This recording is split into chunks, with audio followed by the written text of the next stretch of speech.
Hey everyone, my name is Dr. Ray Pastor, and today I'm going to talk about my top 10 reasons for becoming an instructional designer. They all kind of flow together and go with one another, so you're going to kind of, hear how they piggyback off one another. First one, good pay. Starting salary, 55 to 70, 75. Something around there. All my students are pretty much getting 60 to 65 with no work experience.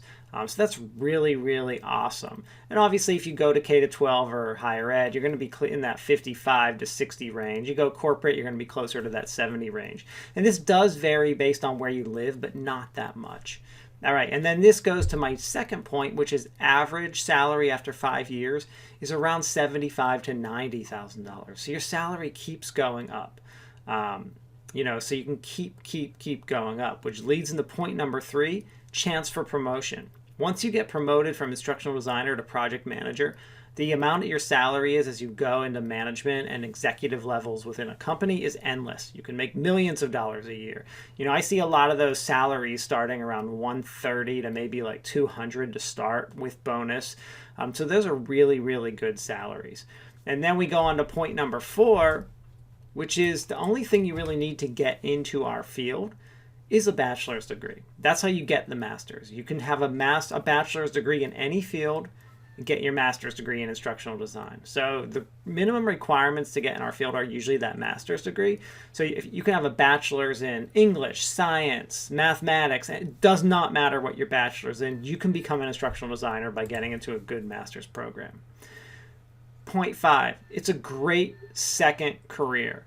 Really is a good second career. I have a lot of students. Most of my students are all career changers, people who are teachers. It's great for teachers because it's like an ability for them to move into the corporate sector. But I have people that are in their 40s, 50s, 60s getting their master's in instructional design in order to make that shift, maybe to just do some consulting work. All right, which leads into my next thing. There are tons and tons and tons of jobs. So many jobs, especially if you want to be a consultant. It's so easy to find good instructional design work as a consultant. So easy. I'd say average pay is around 60. You'll see some lower jobs, but you also see jobs within over $100 an hour. But just so many consulting jobs, but just jobs in general. They're really, really, really jobs in general. There's tons. I've been in the field since 2001. I've never seen a downshift in jobs. Even when the economy tanked in 08, 09, there were still plenty of instructional design jobs out there, many of them, because, we can work in all those different sectors. Point number 7, you can work from home. While you can't really offshore instructional design jobs because of cultural language barriers and differences, what you can do is you can work remotely.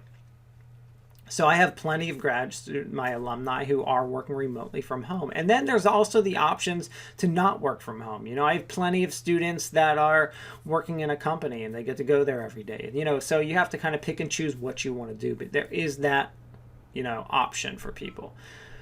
Point number 8, we get to work with really cool technology. We get to work with virtual reality sometimes, cool gaming stuff.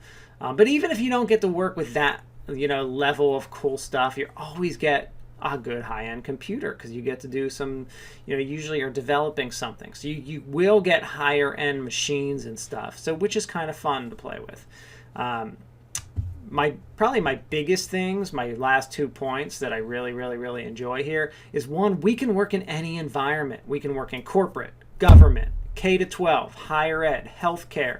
Doesn't matter, there are instructional design jobs there. And I have students going in all of those sectors all the time. It's why when the economy tanked in 08, there were still jobs because you could go in sectors where they weren't doing bad and find jobs there.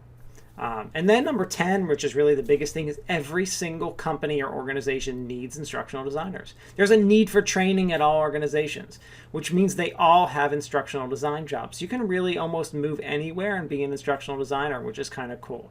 So keep that in mind. That's my top 10 list. There are many other reasons I could probably think of and go into, especially if I was getting into the specific roles of an instructional designer. But those are my big top 10 things.